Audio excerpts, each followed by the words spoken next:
Hello, it's Dave Michaels and Zias Karavala from No Jitter, and we're going to talk about Zoomtopia and specifically Zoom Spots. Zias, what did you think of Zoom Spots? I've always thought that an application like Clubhouse had some interesting enterprise potential. And not really as the traditional Clubhouse I don't find a lot of use for, but if you wanted to create like water cooler discussions or team building sessions, you could create a spot, right? Like imagine Monday morning, you create a spot to talk about, all the NFL games over the weekend, or you create a pop culture one or something like that.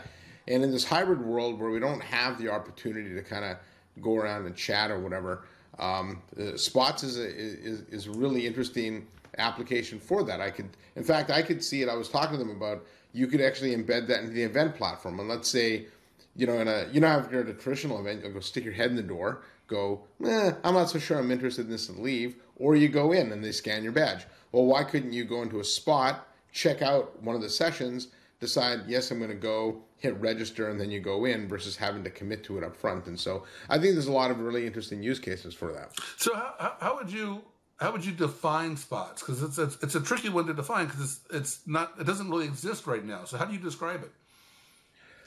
Well, they call it virtual co-working, which I don't know if I'd really call it that.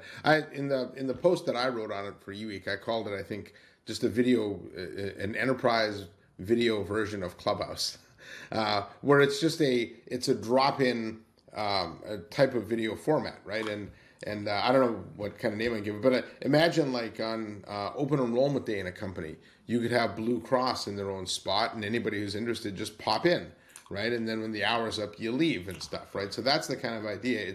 It's more like a virtual, open door session. Yeah, right? You didn't use the magic word. You actually used their definition, which was great. You're paying attention, but I love to say serendipitous. So it's just a great word. So it's for serendipitous conversations, and it's kind of like a Slack huddle, but Slack huddles are.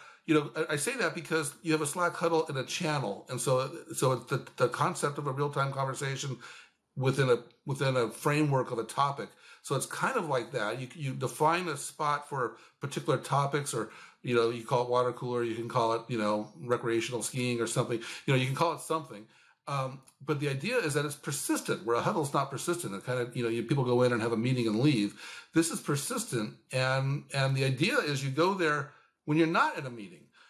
Something kind of between persistent video and a huddle and a hallway conversation. But bottom line is it's serendipitous conversations, and that's what I'm sticking with because I don't get to use that word very often.